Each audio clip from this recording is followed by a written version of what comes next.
Bienvenue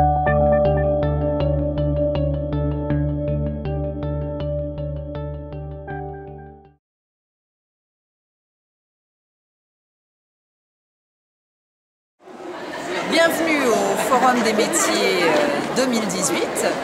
Alors cette année nous avons 56 participants dans tout domaine d'activité et c'est avec grand plaisir que nous les recevons chaque année. C'est une réelle expérience, un moment de partage. Les élèves sont très enthousiastes et les participants aussi. Et nous espérons chaque année pouvoir partager ce moment et pouvoir aider les élèves à trouver leur vocation plus tard. Voilà.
Entre machines, tout ce qui est construction des bâtiments.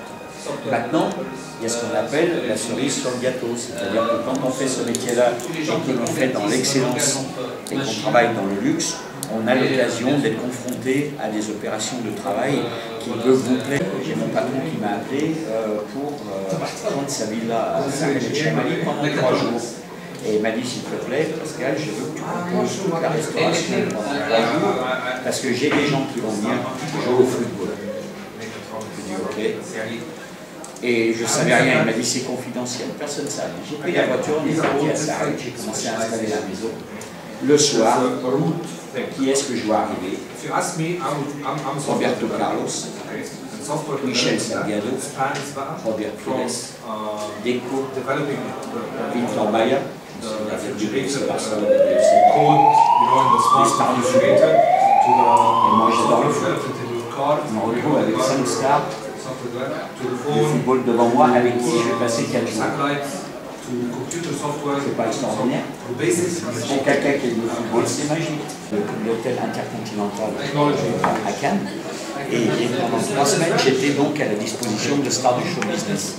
Alors j'ai rencontré des gens comme, je ne sais pas si vous connaissez, parce que c'est quand même une certaine génération. J'ai eu Jennifer Lopez, j'ai eu Clint Eastwood, j'ai eu Tom Cruise.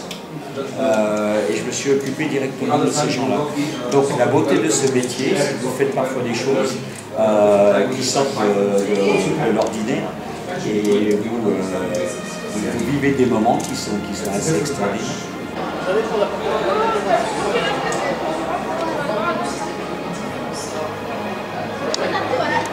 Système éducatif français. C'est comme ça que j'ai mis un pied à Bruxelles après mon stage. J'ai jamais eu un jour de chômage. En fait, ce qui s'est passé, c'est que je rencontre des gens qui croient à ce que tu fais, qui aiment la façon dont tu fais. Et après, en deuxième année, on se spécialise. Donc, en DUT, il y a 2-3 spécialisations. Il y a gestion des petites et moyennes entreprises, finance. Bon, bah, tu lui donnes.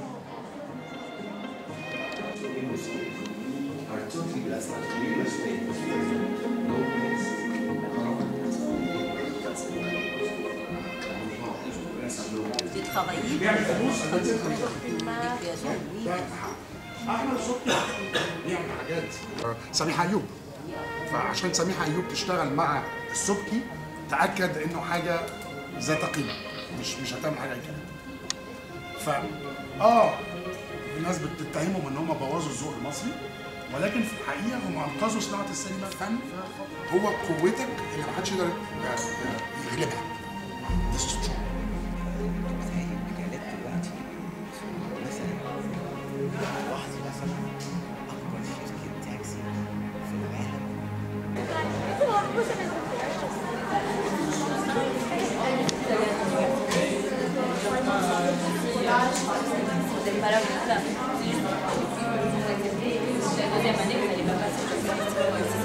La première matière d'arabe, dessus 5, 7. T'as pas marre tu n'as pas jamais un truc d'arabe, c'est assez bon par rapport au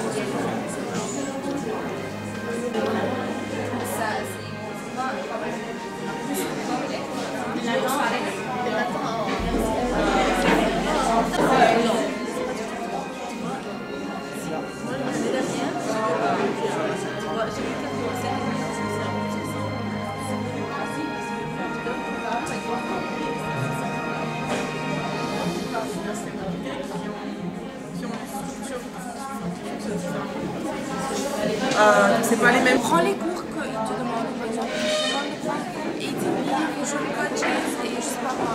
Donc tu prends ces cours et après, tu vois, tu fais du travail. Donc tu prends ton travail. Ben, en maths, en mécanique et en. Enfin, surtout en mécanique et en. Moi, c'était quoi suite la mécanique.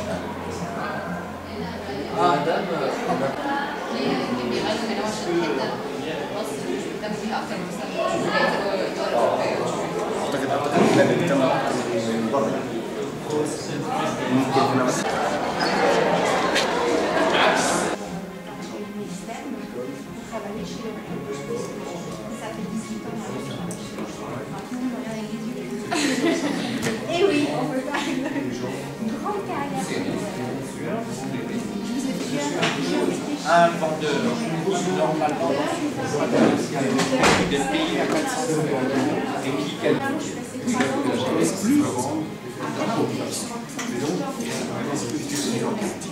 En location locative, voilà, j'ai cette partie du désert où je souhaite avoir des partenaires, des entreprises étrangères qui viennent et qui font les études nécessaires, des études géologiques, différents niveaux.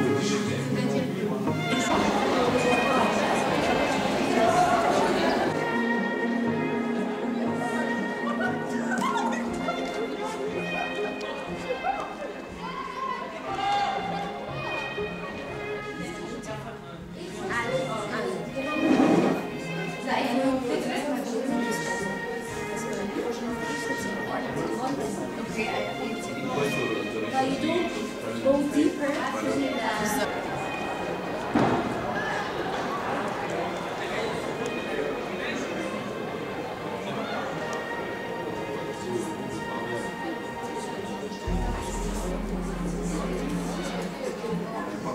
Alors, attention. J'ai dit que utiliser le test, voilà. On va diagnostiquer le problème. Il a des cours théoriques, forcément, parce qu'on a des cours de psycho, de neuro, de physiologie, parce que je connais bien ça. Maintenant, il y a beaucoup de stages. Il y a un économiste.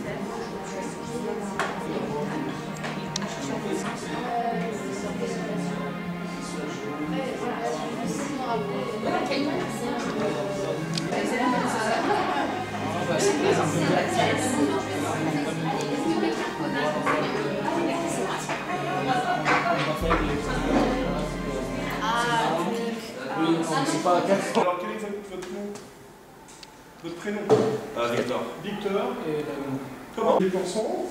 Je suis le consul général au Caire depuis maintenant 4 ans, bientôt 4 ans. Hein. J'ai une petite brochure pour vous montrer les métiers du ministère, mais ce que je vais faire d'abord, c'est que c'est génial, là pour une fois je suis presque payé pour raconter ma vie, donc je vais vous raconter ma vie parce que, voilà. Est-ce que vous êtes tous intéressés par la fonction diplomatique ou c'est juste comme ça par curiosité? Mon père est diplomate. Hein? Votre père est diplomate? Oui, moi pas. Vous? Non. Non. Et vous voulez vraiment être diplomate? C'est comme ça pour voir? Non, je parle faire de la politique. D'accord. Faire du politique. Bon. Alors, moi, je viens pas d'une famille de diplomates. Je viens pas non plus d'une famille de voyageurs. Je viens pas non plus d'une famille au sens strict aisée. Hein. Moi, j'ai passé toute ma jeunesse en banlieue nord de Paris. Voilà. Et mes parents, ma mère était secrétaire et mon père était technicien supérieur. C'était pas la diplomatie, on était très loin de... D'ailleurs, quand j'ai commencé mes études, je pensais, je voulais être diplomate depuis tout petit, mais je ne pensais pas qu'un jour je le ferais effectivement. Pour dire simplement que du coup, c'est possible. Voilà. Hein. Il y a des filières, il y a des moyens, c'est tout à fait possible et c'est pas parce que vous n'êtes pas l'enfant d'un ambassadeur que vous n'avez pas de chance de pouvoir rejoindre la diplomatie. Deuxième remarque quand même, je voudrais savoir qui là est égyptien, qui est français. Vous êtes tous les trois égyptiens?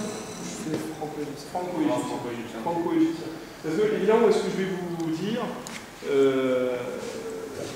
après vous me direz si ça vous intéresse ou pas, c'est les voies d'accès. Hein. Évidemment, les voies d'accès au ministère des Affaires étrangères égyptien, je suis désolé, je ne les connais pas.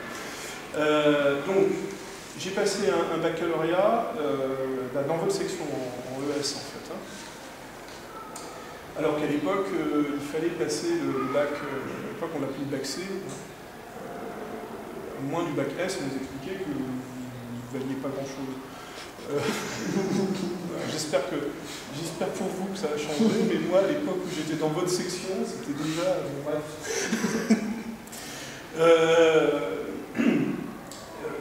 Ce qui d'ailleurs me permet de dire que la section ES prépare très bien ce type de métier. Ou aux études qui donnent accès à ce type de métier. Après, alors ma grande chance, c'est que j'ai réussi très vite le concours de Sciences Po à Paris. Hein, qu'à l'époque, le concours se passait immédiatement après le bac, et les études à Sciences Po se faisaient en 3 ans. Aujourd'hui, si vous êtes intéressé par un métier chez nous au Quai d'Orsay c'est le surnom du ministère des Affaires étrangères, si vous êtes intéressé par un métier chez nous, Sciences Po, quel que soit le Sciences Po, Paris ou province, c'est une très bonne formation.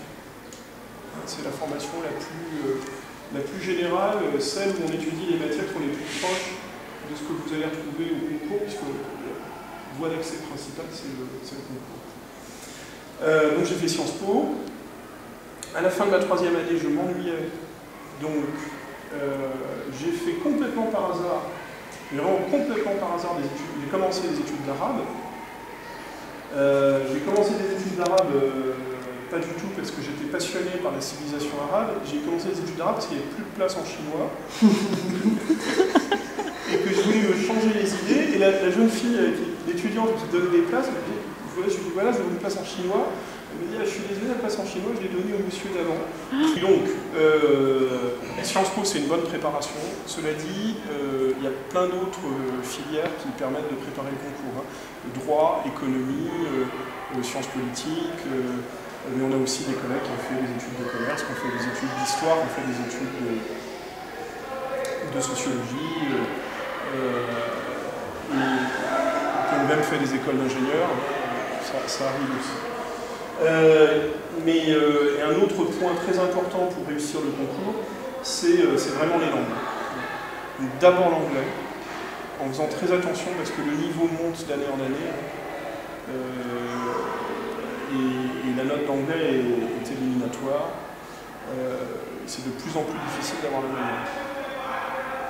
Alors en revanche, là vous avez de la chance, c'est que la connaissance de l'arabe, et même une bonne connaissance de l'arabe, là pour le coup est extrêmement bien vue, et on recrute régulièrement des spécialistes en fait des civilisations, de la géographie, de l'histoire des pays orientaux, dont la zone Afrique du Nord, Moyen-Orient, et qui aujourd'hui est couplée avec la zone Afrique.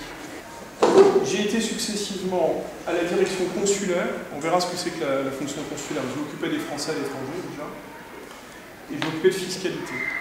Ça, j'ai fait ça 4 ans. Après, j'ai été 4 ans à l'ambassade de France au Pakistan, en 1998-2002, et là je fais vraiment des fonctions politiques, de premier secrétaire d'ambassade. Ensuite, je suis allé dans un endroit très différent, j'étais l'adjoint du consul général de France à Los Angeles. Génial, je vous conseille. Quelqu'un connaît la Californie? Oui. Génial. Oui, génial. C'est violent. Là, c'était très, très marrant, à la fois du consulaire, on verra ce que c'est, de la communication, de l'administration,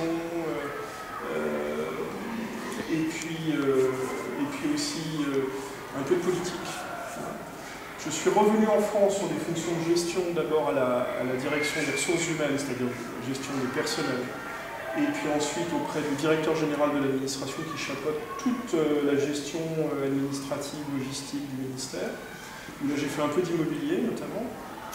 Et puis après je suis reparti en poste à Jérusalem, au consulat général à Jérusalem, qui est en fait aussi pour nous, notre représentation diplomatique auprès de l'autorité palestinienne.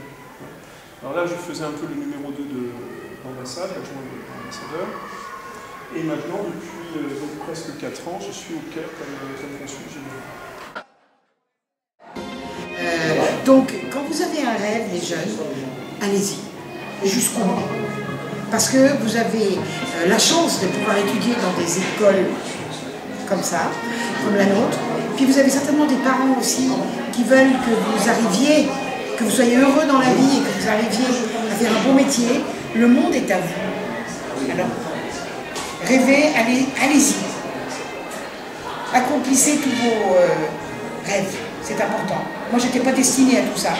Et ma vie, je dois dire qu'elle a été très agréable parce que j'ai rencontré des tas de gens. J'ai fait ce que j'ai voulu faire dans la vie. Donc c'est important de faire ce qu'on veut faire dans la vie.